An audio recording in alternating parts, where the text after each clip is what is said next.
And for 3 days, we just cruised down the Amazon River and down along the tributaries, and to actually lie in my roof tent, which I'd bought in South Africa, and to lie there at the window and just watch the trees, the jungle go by, to see the little villages and just watch it all. And you just be on that Amazon River. To me, that was mind-blowing. That was the best 3 days of my life. This is the Adventure Sports Podcast, where we talk to athletes, adventurers, and business owners from around the world of adventure sports. Whether you're climbing Mount Everest, starting a bike shop, or getting up off your couch to take your kids hiking for the first time, we want you to have the motivation and inspiration you need to chase that next adventure.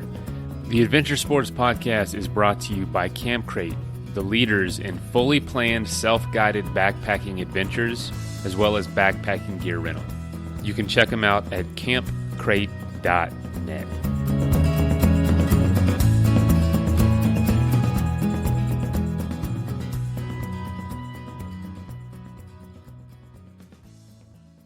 Hey, Adventure Sports Podcast listeners. I hope you're having a good week so far. Today's episode is with the Bell family. It's from a few years ago. Thursdays are Throwback Thursday episodes, and this one was hosted by Travis. And, you know, it's something that I definitely hope is in my future, and that's overlanding with my family, which is basically traveling in a vehicle that can handle off-road, but handle on-road, and you travel full-time, maybe driving across a continent or driving around the world like this family's doing. And yeah, it's really awesome. I think it's a crazy, cool way to live your life, and they definitely have some amazing experiences. I'm looking at a picture right now of Graeme, the father, Graeme Bell, at Machu Picchu in a wetsuit with like snorkel gear on. So I have no idea what's going on there. That's recent. But there is apparently some adult content in this episode that Travis warns you about at the beginning, and I'll include that. That's from when it originally posted. But yeah, if you consider traveling full-time with your family, here's a family that's doing it. You can follow them on Instagram, and all their links are in the show notes. Today's sponsors, you've heard me say it before, but it is the best makers of non-alcoholic beer and the supporters and funders of the Adventure Grant, Athletic Brewing. They are making things happen. They are expanding. You know, we see a lot of our listeners drinking non-alcoholic beer because they're training for events, and I think you should give them a shot. Get a discount in our show notes. Also, CS Instant Coffee. If you're, first thing in the morning, you want to wake up with some coffee, get CS Instant Coffee. After the run, in the afternoon, after the training, enjoy Athletic Brewing. So we've got all the drinks for you covered. Discounts for them available as well in the show notes. But all right, let's get into this episode. And again, just as a reminder, we will be announcing the winner of the Adventure Grant on Saturday morning. If you submitted your application, be listening in. It'll be a short little episode, read a couple entries, and then announce a winner. All right.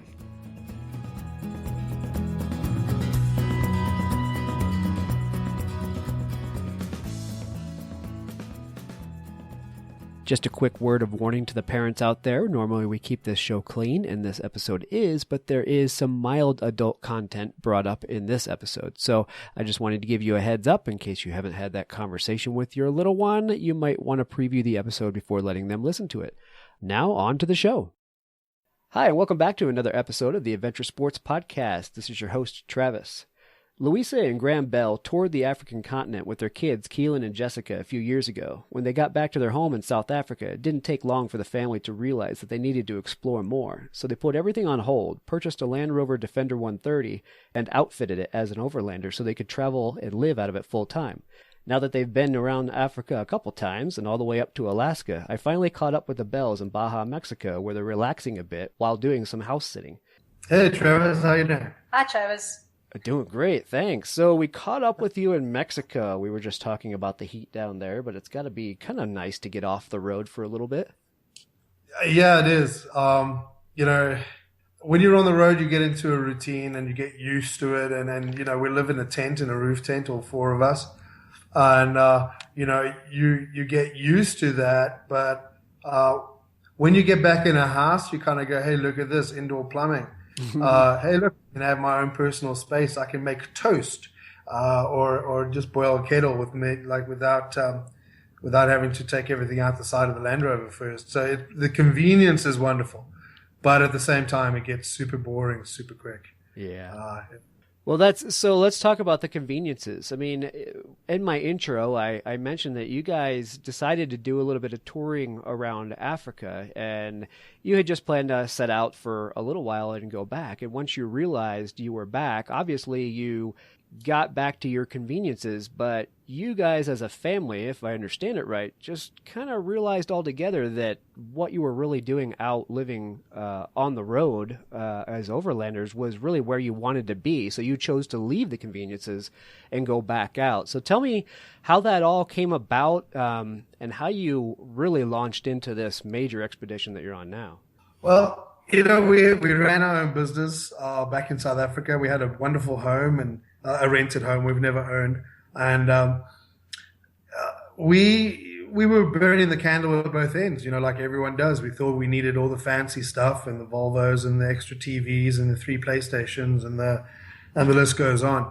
And, you'd get in the Land Rover and you'd hit the road and you'd point it off at Mozambique or Malawi or wherever.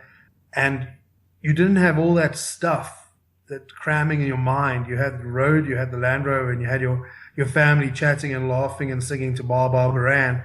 And that really was just there was such clarity in that, the peace of mind of having massive responsibility of, traveling with your family overland, but at the same time being liberated from all of the crap that ties you down to the modern wage slave kind of lifestyle. For me, that was really it. Just when we came back, in 2010, we drove up to Tanzania from Cape Town, up to Dar es Salaam and then back down again. It was about 6 months trying to run the business at the same time. But it was difficult because we were trying to run the business. We got back home and it was, oh, great, we're back home and look at this as a supermarket and we could go and buy clothing and do all that stuff that for 6 months we weren't able to do up in Africa. Well, we were still in Africa, but I think you know what I mean. But then getting back in, you get into this routine, and then, man, it doesn't take long. It took 3 days, and we were missing the road. I think it's the freedom of it that, when you're on the road, you still have the responsibility as a parent, but it's that where you can just go, well, to hell with it. I'm switching off my phone. I don't need to access the internet. I can literally be in the middle of nowhere and I don't give a damn what, I don't care if anyone needs to get hold of me. It's that freedom to say, I'm going. And I think that's what we missed, is the fact that we got back and we had to get back into it, and the kids had to go back to school. And for the kids, they enjoyed school as most kids do, but it was a case of where they were put into boxes and they had to conform to what the society said. Okay, you need to study this and you need to be like that. And for us, we realized when our kids were on the road, they fought less, they were happier. So we fought less, we were happier. For sure. But I think the main thing is we were pretty much financially independent because we had very, very little debt. We never owned a home. We never, we paid cash for whatever we wanted. We saved up for it if we needed to, and then bought it cash. And the not having the debt was what liberated us, essentially. Whether we chose to be overlanders or not, just not having that debt already gave us a massive amount of freedom to be able to make choices of what we wanted to do with our lives. And we used to have massive amounts of debt. I had a company that failed, and it took me 3 years of working every day to finally pay off that debt and get ourselves free and clear. But once we were free and clear, the option was ours. The world was our oyster. So that was the big part of it for us, is doing things differently, finding happiness, finding satisfaction in things that aren't necessarily purchased with a credit card. Yeah, and what an excellent education for your kids to give them that lesson early on in life. It's such a hard thing to teach, and I think many parents grapple with that. People that have been into debt, issues themselves. How do you relay that information to your children? Normally they just don't want to hear it, but you guys have found a way to get them out there and experience life debt free. And now that they see what they can actually do with that and have that decision to make in the first place is probably going to be a huge benefit. Yeah, we indoctrinate them very well. Very well. Good for you.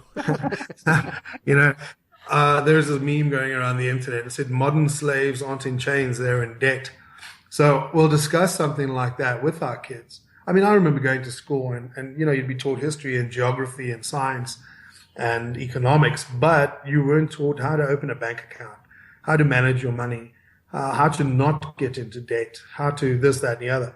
And we made so many mistakes in our 20s and early 30s, which really it took us years to get through all of that and come out the other side. So we've got that experience that we can teach our children and say, this is what happens when you get a credit card. Yes, you might need a credit card when you're older, but this is what happens when you're in debt. And we explain to them in no uncertain terms that this is not how they want to be, because that's not financial success to us. You might have the cars, the house, the clothing, everything that you think you should have and to appear successful. But if you've got $1 in the bank and the guy next door has got all this stuff, but he's $1 million in debt, you're richer than he is. Yeah, no doubt about that. I can't agree more. So let's talk about the setup. You guys decided to choose a Land Rover 130. This is I actually didn't even know about the 130 until I was researching you guys. So it's a longer version of the 110, but it's more of a pickup chassis, or I should say pickup body with 4 doors. And you guys outfitted this to be your Overlander vehicle. So go into a little bit of how you set this thing up and describe it for the listeners so they can imagine what it is you guys are living out of as a family of 4 each day. Okay. So essentially, yes, it's a double cab pickup. It's got a load rating. It only weighs 2,086 kilograms. I'm sorry, I don't know what that is in pounds. Which for a pretty large pickup is very light because the body is all aluminium. But it's got a payload of 1,500 kilograms, which is quite a lot. So for us, it was a perfect base vehicle. The kids were a lot smaller back then, which made it perfect for us. So we had the seating for 4, and we could carry all the crap that Louisa thinks she needs in her life. I'm going to get smacked for that one. Excuse me. So essentially, I decided to kit it out all myself. I did a little bit of woodwork when I was in school, and I did okay. So I thought, I can tackle this. And so essentially what we did is we popped a rooftop tent on the top. We got the biggest one we could find. When flipped open, it stays on the roof, obviously, and it's 2.4 meters by 2.4 meters. So it's pretty big, large enough for the 4 of us to sleep in. It also has an annex, a tent that zips along the bottom, which gives you a bit of extra space and protection from the elements. Then at the rear, we had an aluminium canopy put onto the load area. And in there, I built a drawer system for 2 fridges. And then on the other side, it has 6 of those black wolf packs. And then on top of that, I made a load base. And on top of that, I had another 6 big plastic crates with all of our clothing, homeschooling, computer stuff, surf gear, you name it. On the outside, you have 3 flaps on the aluminium canopy. The one gives you access to the rear. The one gives you access to the side, which I blocked off and created a little kitchen area with frying pans and cups and saucers and knives and forks, all the stuff you need for a kitchen. And then on the other side of the canopy, there we would store in a storage hatch that I made. You could store oils, recovery gear, extra beer, shoes, and whatever else Louisa can fit in there. We had jerry cans on the roof, a bull bar in the front with a winch, 9,500 pounds, and we kept it pretty much simple. We had a raised air intake for deep water traveling. We set up in the African way because unless you're living in Florida or the southern USA, you're probably going to have weather where half the year it's not great to be going out in a roof tent. And so for the Southern Hemisphere, it was a very good setup for us. So essentially, we live outside, but we have the tent space that we go into to sleep and relax. But yeah, we've pretty much been outside for the last 4.5 years. Yeah. Yeah. You'd have to be, wouldn't you? Yeah. Yeah. You should see our skin. We look like we're in our 80s. Not you, mother. She looks like she's in her 20s, of course, bro. I'm waiting for the slap. Yeah, it's coming. It's coming, mate. Don't worry. He's balding up. So how do you deal with living in such a tight space? I mean, we're talking a little bit less than 8 foot by 8 foot, and that makes a mighty tiny apartment. Obviously, like you said, you spend a lot of time outdoors. But how is the family handling it? You guys been on the road for quite a while, and you're still together. That's a good sign. Well, Graham and I, we had our own business, so we'd been working together with each other for about 10 years. So we were pretty, with each other almost 24 hours a day before that anyway. Sitting next to each other. Yeah. So, and then, the kids were pretty small then and, it wasn't an issue. Now my he's actually turning 17 next week and my daughter's 11. So obviously there's that element where, he's at that time, the teenage years. So that does get difficult because of the close proximity that he's with when he's sitting next to his sister. But our kids are pretty lovable, so they love the attention. So I don't think for them it's an issue when we get into a house like this and we do a house sitting stint, even if it's for 2 weeks, they love it because they can actually then say, okay, well, this is my room, this is my area, and they get that time apart.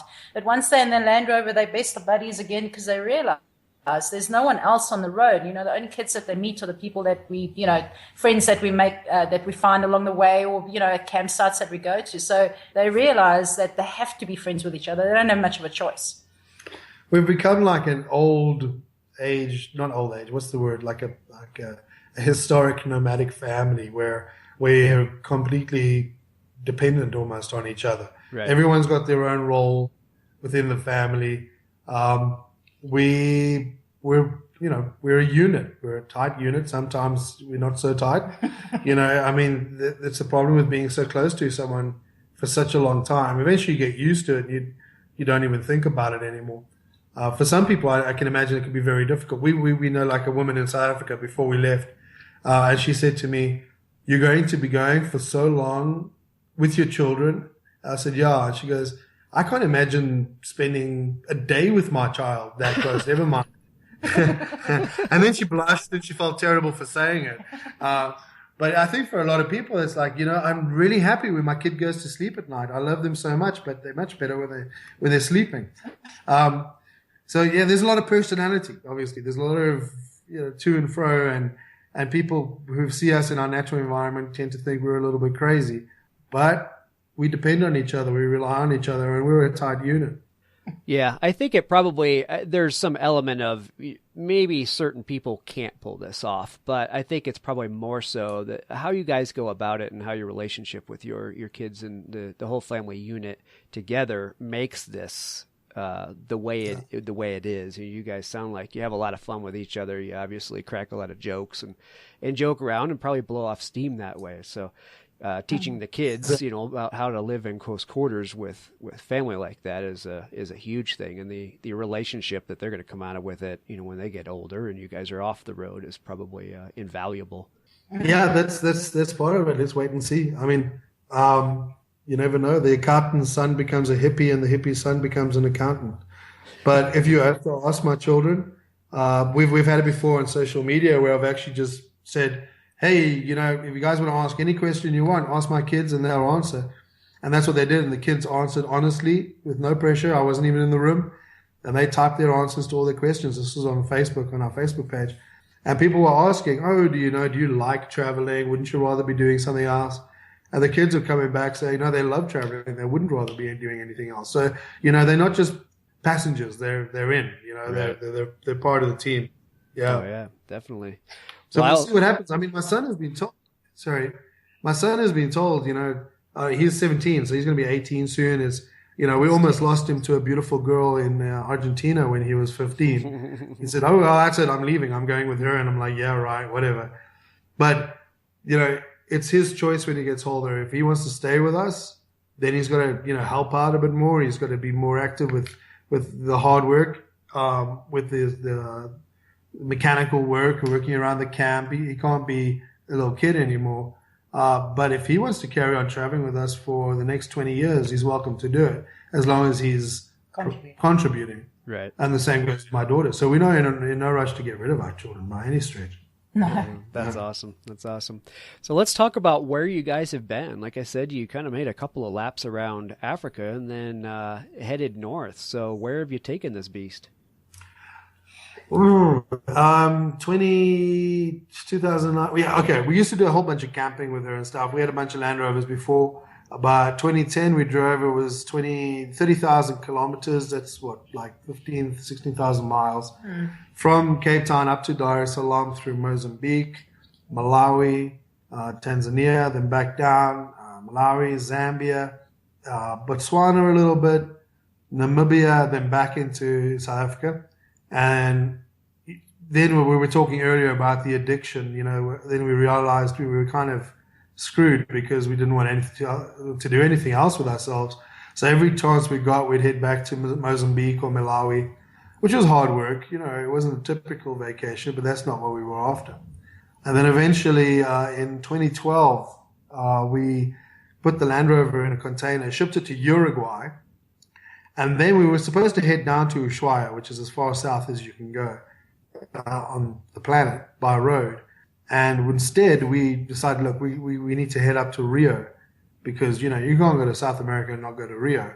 And before we knew it, we were almost past the equator, right the way up in northern Brazil.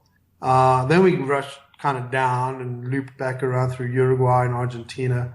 Eventually went back to Brazil, then back down, made it all the way down to Ushuaia, then up along the coast, Chile, Peru, Ecuador, Colombia. And Colombia, we were supposed to ship over to Panama and head up to Alaska.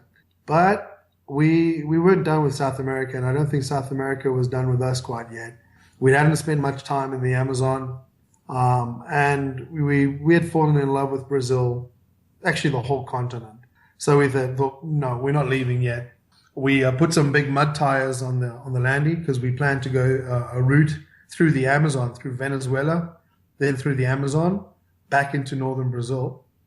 And we did that. We went Venezuela, back into northern Brazil, then cut across to British Guyana, Suriname, French Guyana, then across from French Guyana into Brazil, took a ferry for 3 days with the Land Rover on the Amazon River to Belém, and then eventually landed up where we'd left off the last time we had been in northern Brazil. So essentially we circumnavigated the entire South American continent.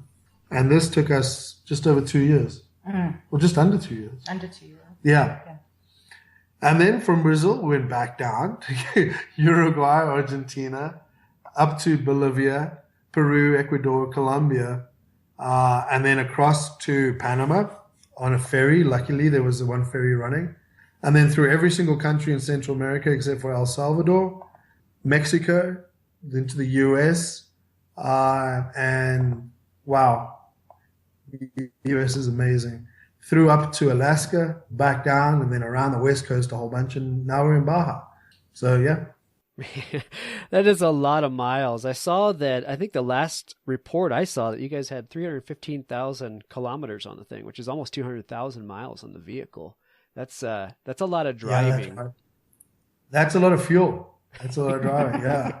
I think from Uruguay to Alaska and back down, I think we've done just 100,000 miles, something like that. Yeah, it's crazy. Yeah. It's far. I mean, we could have driven around the whole planet.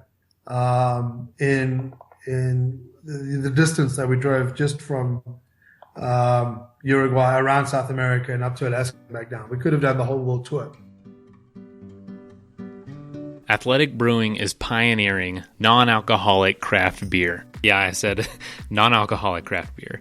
And there's a number of reasons you might want to do that, whether you're training for an event, which a lot of our listeners are, or, if you're babysitting and don't want to be drunk in case something happens. I mean, stuff happens, but you still want to sit down and enjoy the game and have a beer. This is an incredible option for a full-flavored, full-bodied beer. Each can is only 50 to 70 calories. With IPA, golden ales, stouts, and tons of seasonal offerings, Athletic Brewing is a great option if you want that craft brewery taste. but not deal with the effects of alcohol itself. If you'd like to save 15% on your first order, go to athleticbrewing.com and use the code ADVENTURE at checkout.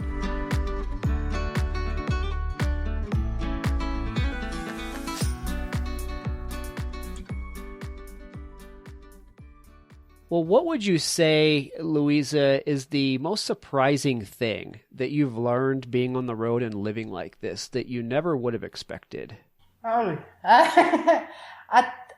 sure. There's quite a few things. I think it's the fact that I'm not as concerned about my future. I know that sounds terrible, but I'm not. I used to be very meticulous and uptight and stressed about, I had to have, that amount of money in my bank, or I had to have this done, or I had to have that. I'm a great list maker.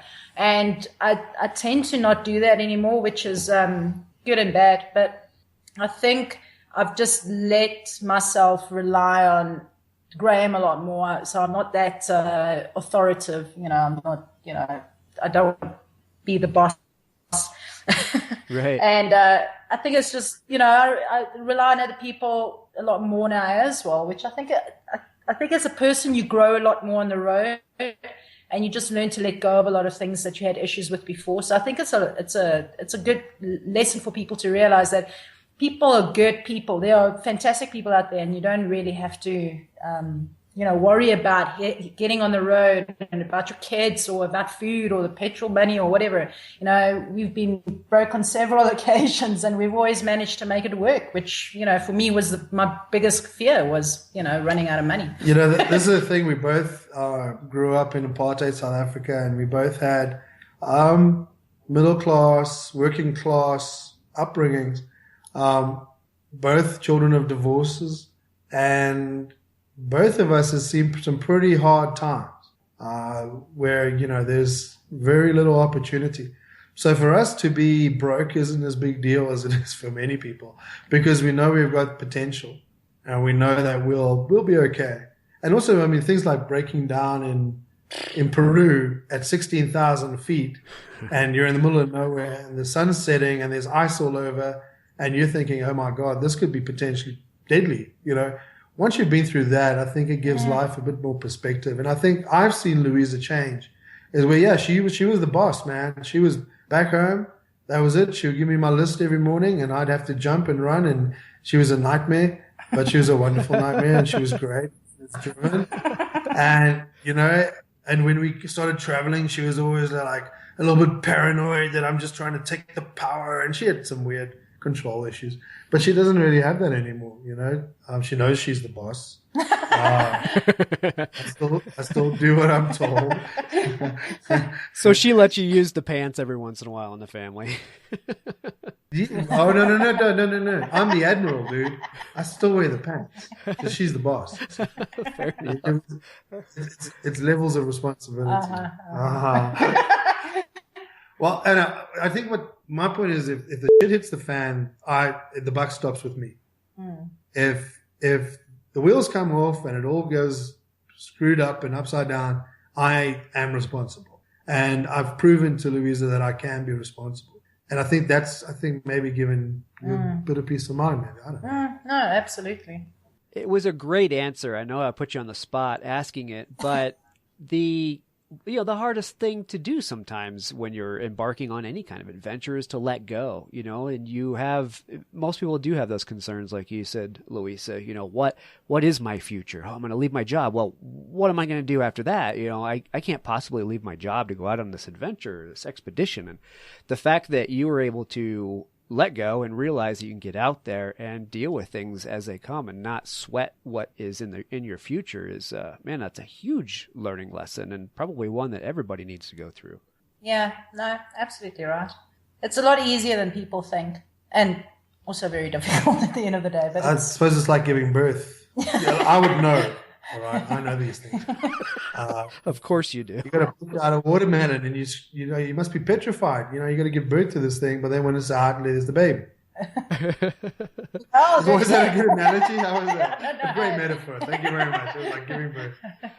But yeah, leaving home, I mean, I don't want to keep hijacking, but leaving home, just, all those things that you've thought that you're supposed to have. You're supposed to have 2-3 cars. You're supposed to have the flat screens and the great clothing and the Italian shoes and the insurance policies and the private schools and all of that crap.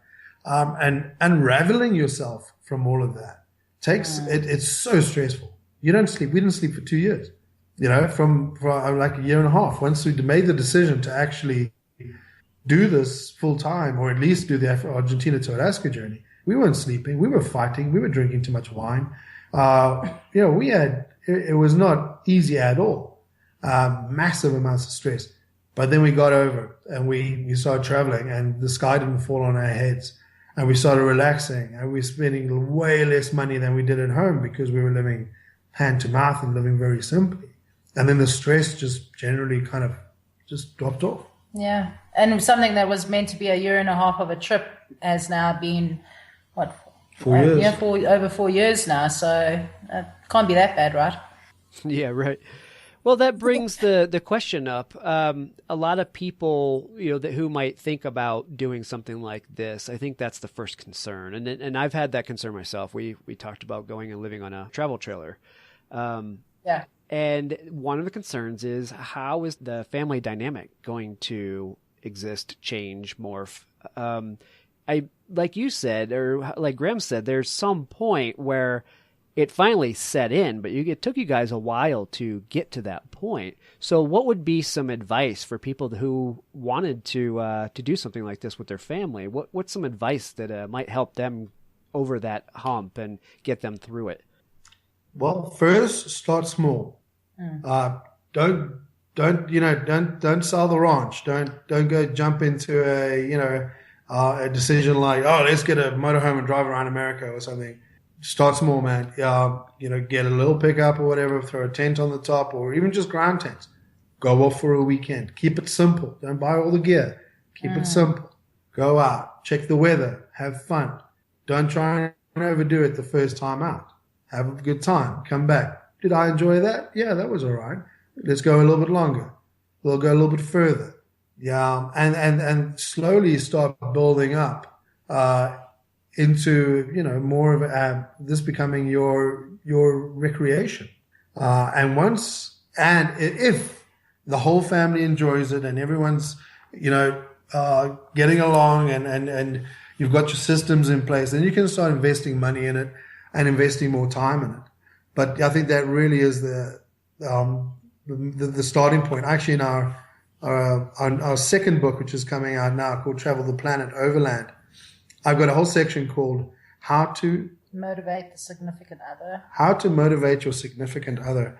And it uses neuro-linguistic programming, sex, and chocolate. Interesting. I'll have to pick that one up. Dude, this is solid advice, man. Guys, it's usually the guys. The guys want to get out and go and do the exploring and stuff. Women are nest builders. I don't want to sound like a chauvinist, but this is a generalization. It's a stereotype. And so many times on our travels, it was never the woman that came to us and said, man, if only I could get my husband to go camping more. It's always the other way around. So we saw, this is what you got to do is you got to make sure your spouse is happy. Be it male or female. If this is what you want to do, if you want to go out travel, you want to go climb, you want to go surf, you want to do whatever, you're a family, you've got kids to worry about. It's give and take. But you've got to, help your significant other get into it and start enjoying it and not expecting them to go from 0 to 100 straight away. Yeah, that's probably the best way to ruin that whole situation. Just jump in and see what happens. Yeah. And most people aren't going to swim at that point. They're going to give up. That's right. It's like, we're going to the desert for 2 weeks and you can't bring your hairdryer. And, dude, you'll come back, you'll never go camping again. You won't last 2 weeks. You'll last 3 days.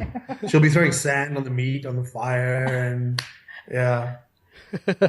There's sabotage involved, is what you're saying. Absolutely.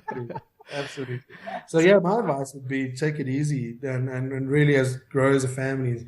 Get the kids started as young as possible and marry right. Dude, marry right. That's like the easiest thing, right? Yeah, but you don't know when you get married. No, you go Women camping. change, You go camping as on your they say, honeymoon. right? Yeah. Women change after they got the ring on. Yeah, there we go. All right. Oh, we could have a whole other episode on that. Maybe we should, actually. But let's, I digress. Relationship advice from the Bells. Graeme, you and I will talk later on, okay? I got you, man. Don't worry about All right. Okay, so moving on. Let's talk about the books. Two things. Obviously, the one question people have is, how do you do it? All right, you guys weren't independently wealthy when you set out. You had a little bit of money to start out with, but obviously you need to find a way to work on the road and bring in income. So I presume that the books are a piece of that. So let's dig into them a little bit. Tell me about the first book and how people can get it. All right, excellent. The first book's called We Will Be Free. It's a declaration of independence. It's all those questions that everyone asks. How did you decide? What is the story? When, where have you been? What about the children? What about education? And tell us about your stories and experiences and breakdowns. It's all of that. So it starts off basically in 2009 when Louisa's dad was still with us, and he was a major influence in our lives, and he kind of passed away suddenly, and all he wanted to do was travel. And Louisa and I had always had that wanderlust. And so, yeah, it's how we started becoming overlanders, and how we went through the transition from normal corporate professionals to dirty, scrungy, broke-ass overlanders. And it's also the experiences that we have along the way. Remember, we grew up in isolated apartheid South Africa. Our cultural experiences were limited to, what was around us and American TV shows, and maybe the odd British TV show. And, we didn't have this world experience. I mean, I traveled a bit when I was a kid, but I didn't do very well. And Louisa traveled a bit when she was young, but, we met when we were very young, and we shacked up and started this life. And we immediately got into what we thought we were supposed to do, which was building the nest, getting the house and the toys and all that stuff together. So We Will Be Free is basically how we broke out of that. The psychology behind it as well, the philosophy of, you only live once. What are you going to do with this one life that you have? There's one life on this planet. What are you going to do with it? And for me, I didn't really ever have a choice. I was miserable because I knew before I was traveling like this, I knew that my life was pretty much, I was a father, and we had a business, and there was meaning to my life, but it wasn't what I'd imagined my life could be and should be. And if I was lying in the grave one day, still thinking, hopefully, because what would I say? What would my life have been like? And also for our children, how do we raise them? Do we allow them to become wage slaves? So this is what the book is all about. So it covers the philosophy, the psychology, and the travel around Africa, around South America, the circumnavigation, and stops in Ecuador. Yes. Last year. Yes. That's where that ends. And it was before we set off to get on the ferry up to Panama. And the book's been doing pretty well. I mean, I've had some really good reviews. I think I've had one bad review, and that was by some woman that read the Mills and Boons novel. So there you go. There was sex in the book, man. I just don't think there was enough sex. You live in a tent with two kids. There's not much of that. You know what? That's one thing I can say. For families who think about traveling and stuff, you got to have that special little tent for date night. Yeah. But anyway, I said, but anyway. Yeah. But anyway, moving on. So the book's been doing really well. We're getting I like to call it a little bit of a cult classic because we're completely self-published, self-financed, self-marketed. So the people who are reading it and hearing about it, a lot of it's word of mouth. And what's very interesting to me is that we track our sales on Amazon of like Kindle or whatever, and every single month the sales are increasing. It's not dipping, and if anything, it's getting higher and higher and higher. as word spreads. And that's how I want it to be. I want it to be the kind of book that somebody finished reading and it's honest and it's inspiring, and they go, hey man, you got to read this, and they share it out. And that's really where it's kind of going.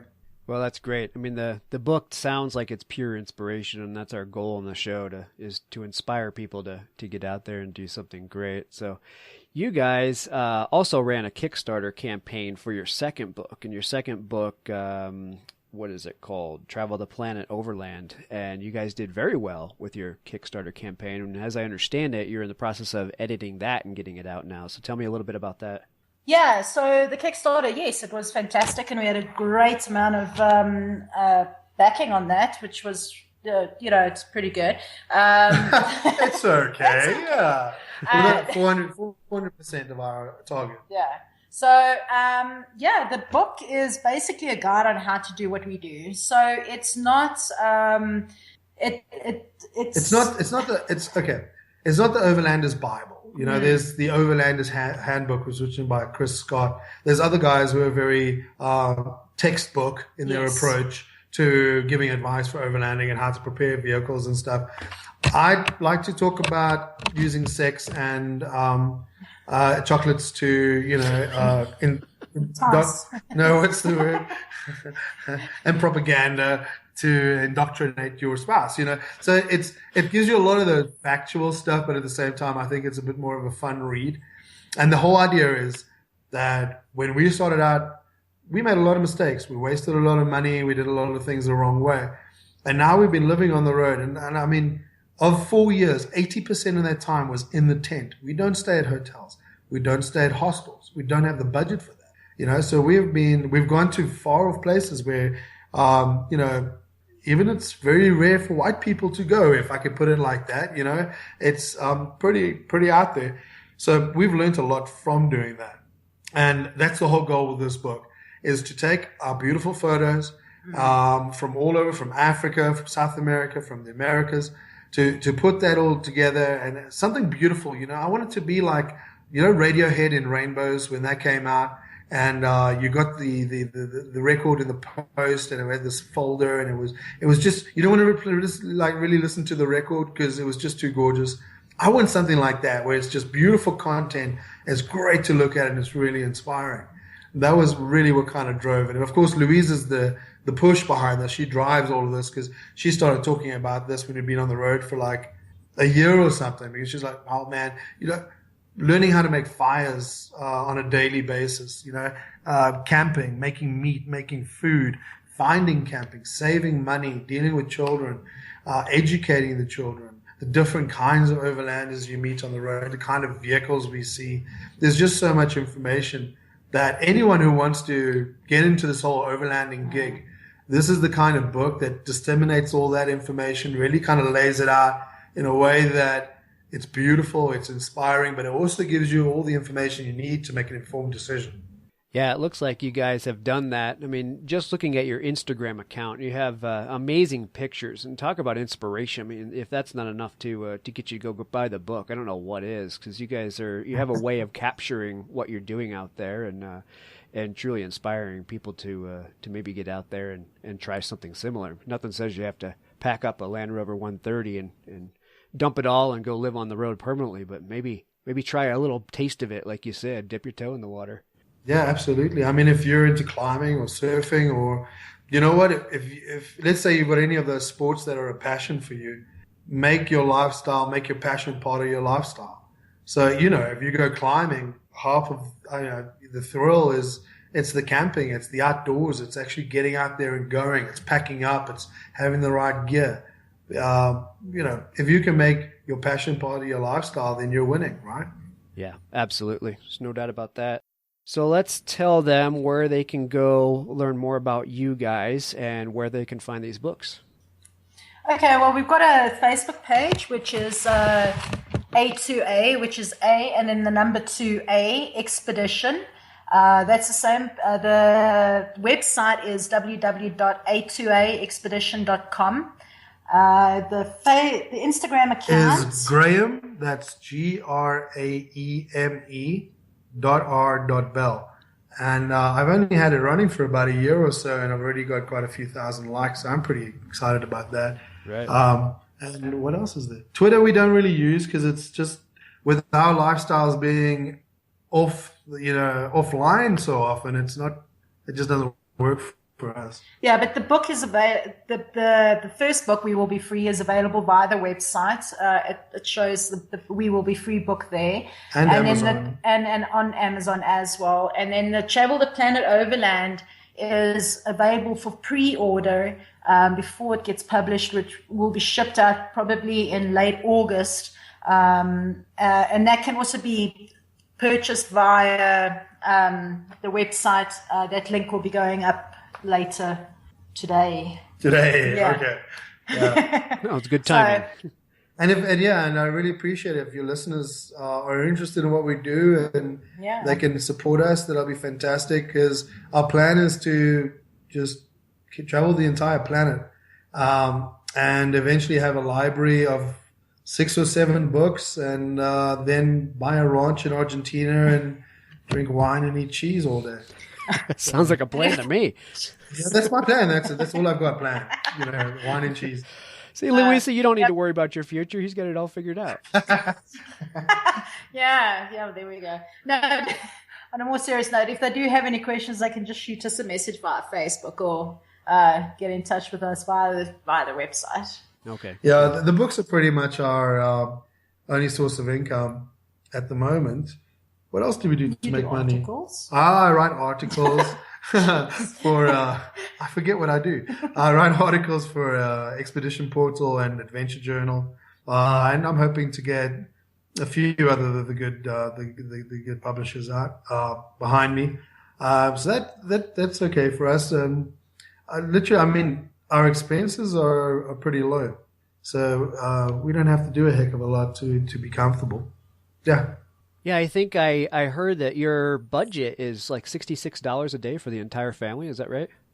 Yeah, depending. Yeah. That's over a year. So it'll include shipping, flights, ferries, health insurance, emergencies, beer.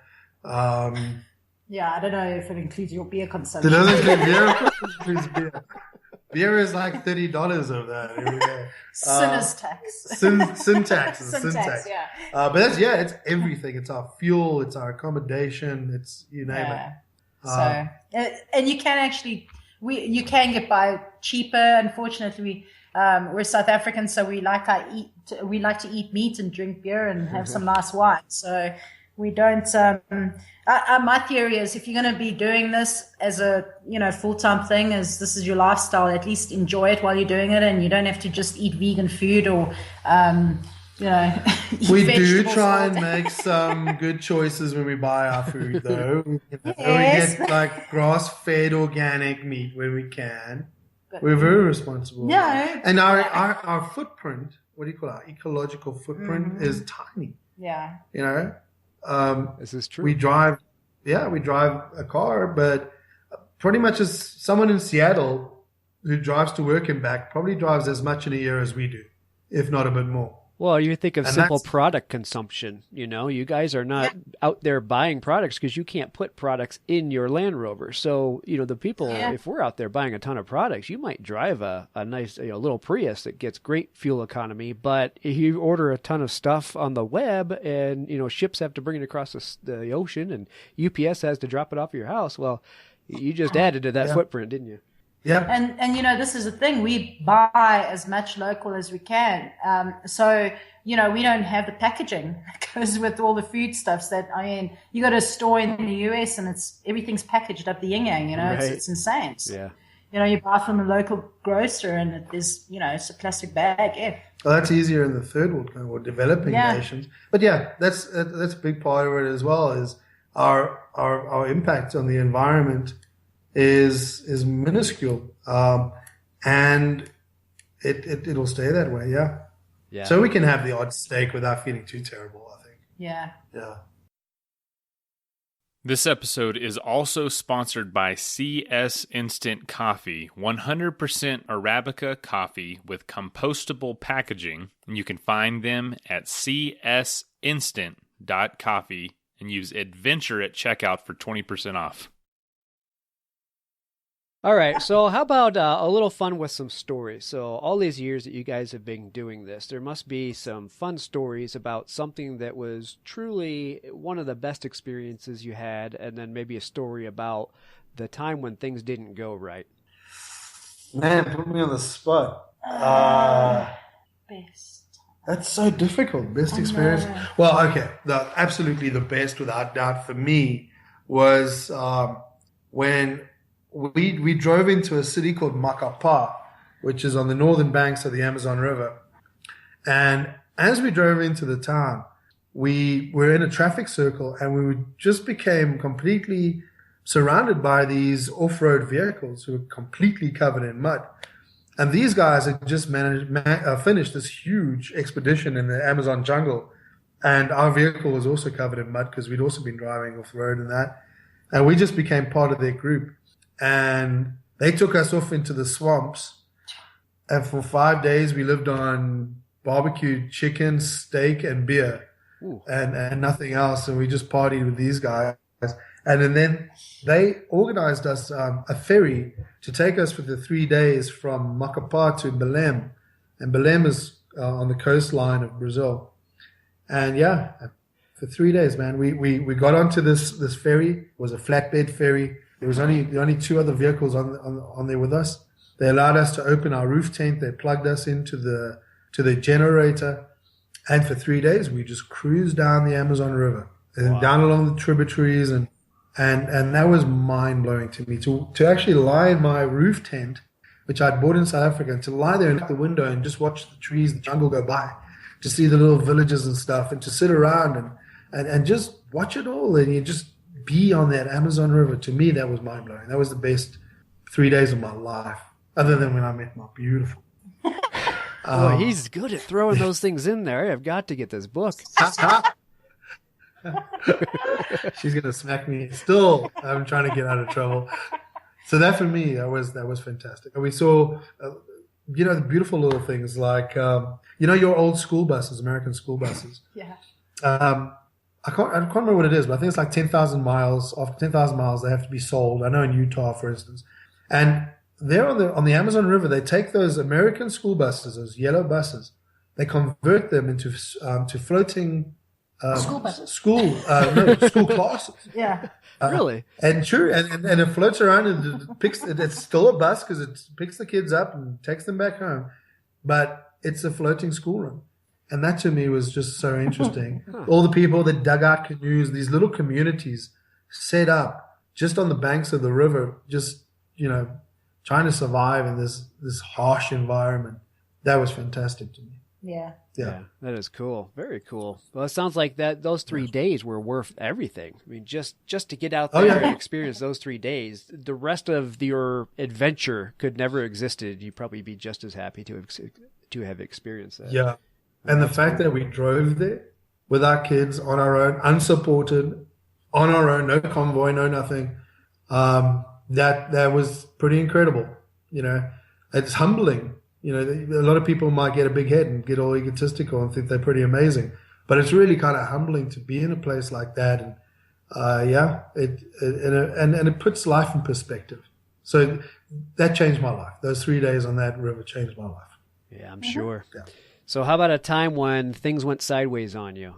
So we were in this little camp in Ecuador, and the one morning I woke up and I was doing some freelance work for the people that I sold the business to, and I checked my emails and I had noticed that all our money had been taken out of our business bank account, and I thought it was someone had taken, it was theft or fraud, and I was like, I screamed, oh my God, they've taken all our money and everything. Oh, okay, we'll phone the bank, sort it out.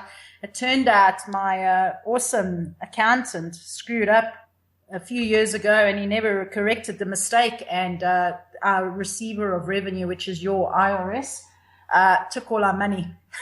Oh, no. As your biggest fears came true.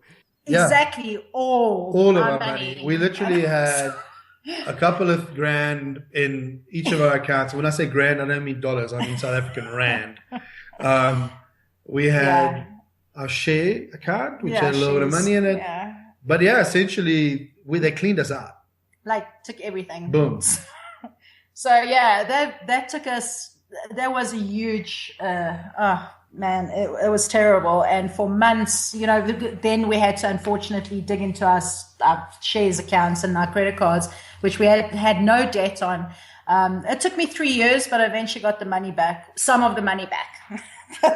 but yeah. That was terrifying because we didn't, we were in Ecuador. We don't know anyone and we don't have money. I mean, you go to the supermarket and, you give them the card, and I don't know if you've ever had that feeling when you're kind of going, I hope this goes through.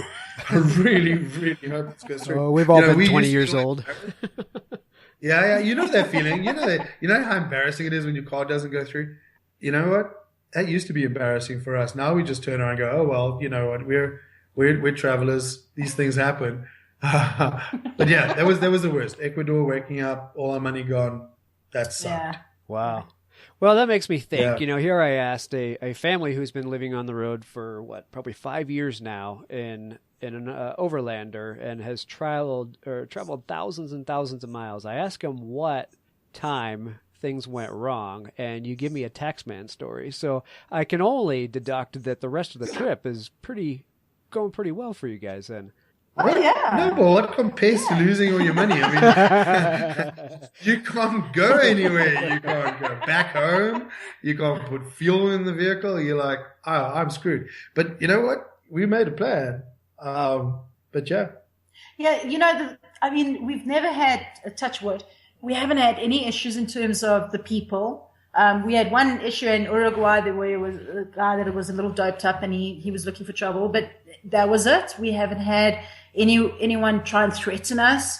Our breakdowns were breakdowns that Graeme and I could handle. Well, the breakdowns were pretty bad. The breakdowns were pretty bad, but they weren't life-threatening, or they weren't. Well, the one was in Peru. Actually, no. What are you talking about? Okay, so remember I told you earlier we were in Peru, 16,000 feet, and the water starts spewing out of the engine. That was bad. It was winter. The sun was going down. The temperature is going to drop to minus whatever. There were massive folds of ice over the rocks. It was 2 feet deep, this ice. I don't know what you call that. It's like glacial ice. It was how cold it was. And we were just in a tent. Then there was a time in Brazil in the middle of the night, in the middle of nowhere, that a brand new wheel bearing I just put in imploded. And we had to work until 4 a.m. to get back on the road again, but we managed to do it. Yeah, but every single one of those times, the time in Peru, those guys came to help out, and in Brazil, you managed to fix it. I managed to fix it. No, but the thing is, the RS thing, it was something that took years to resolve. It wasn't like an immediate fix, you know what I mean? So, okay, we're having a fat discussion. Sorry. I'll blow my referee whistle here. Well, I'm right. Sometimes it seems like we're on the same journey, but we're on completely different trips. You're having different experiences, and that's okay, because that makes multiple books that you can write about it, doesn't it? 2 different stories. There we go. Well, I think what's interesting in your answer is that those stories that you shared, in the end there, had somebody been out for a week, 2 weeks, a month, those would have been the stories that I would have heard about things going sideways, because that would have been the big event. But I think what comes across there is that you guys have been doing this long enough that those are just little bumps in the road. They're not big stories to tell to you guys because you know how to handle them. You've dealt with them. And it's just like, well, I kind of expect that to happen, so we'll deal with it when we get there. So that's kind of interesting that you didn't choose those to share, that the Taxman story was the big event. And no doubt, I agree, that is a big event when you're out there relying on that bank account.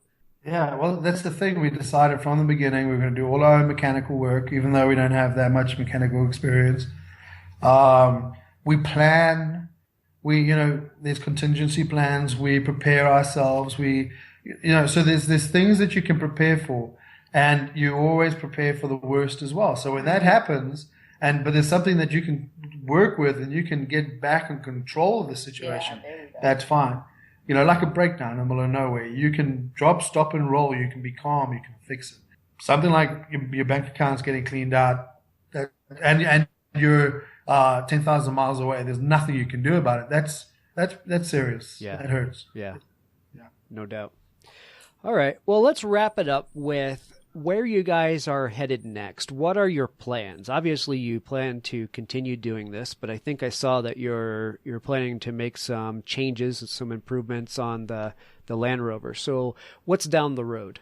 First, the change to the Land Rover, we'd like to change it into a live-in vehicle.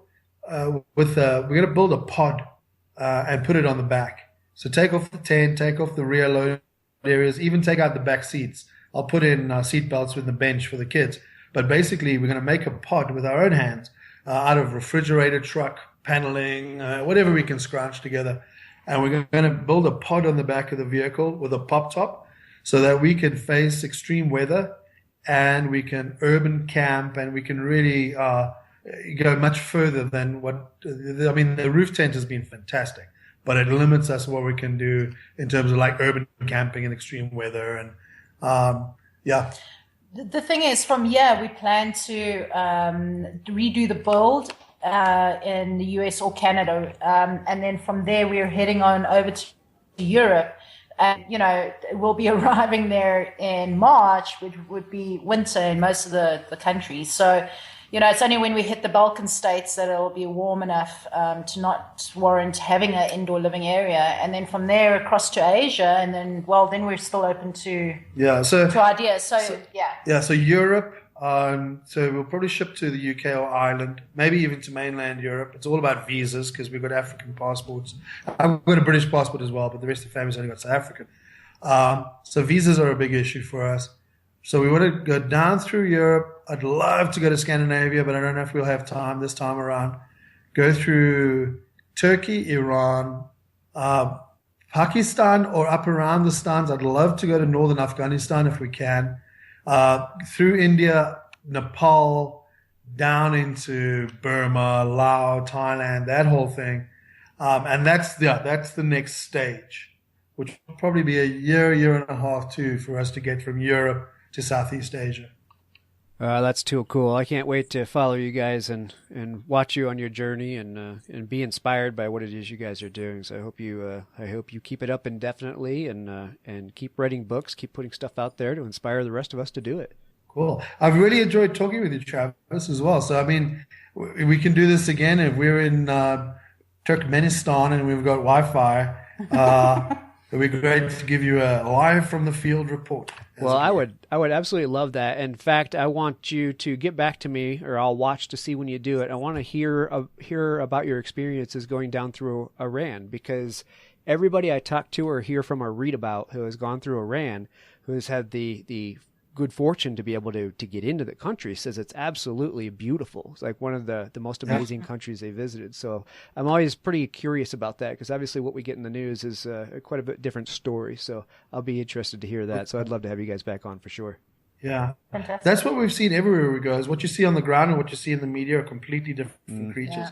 So we've had friends who've driven around the world, and a few, obviously, because these are our people, and are people who I know have gone through the whole Europe, Asia, etc. I always ask them, what is your favorite country? You've been around the world, not your favorite, but I know it's difficult to answer, but which country really did it for you?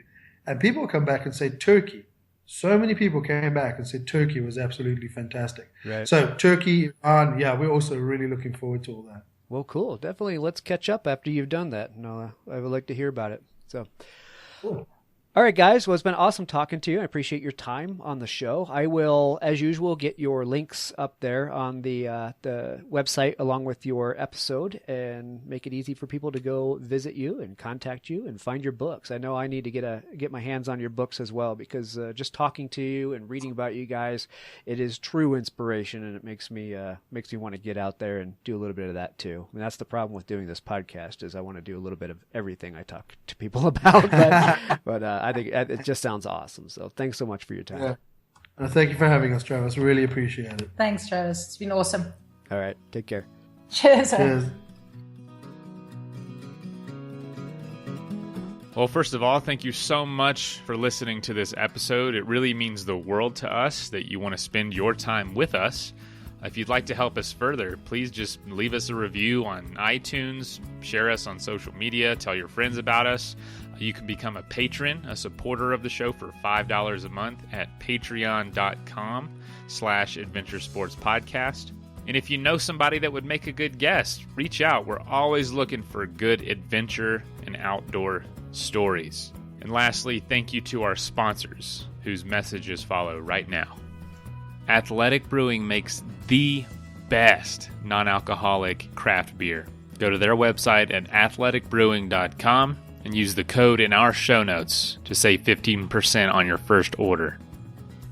After all this adventure talk, if you're needing some gear yourself, but you need some advice before buying, go to backpacktribe.com, where you can ask questions to the owners who have experience with all the gear, as well as all of it for sale right there on their website.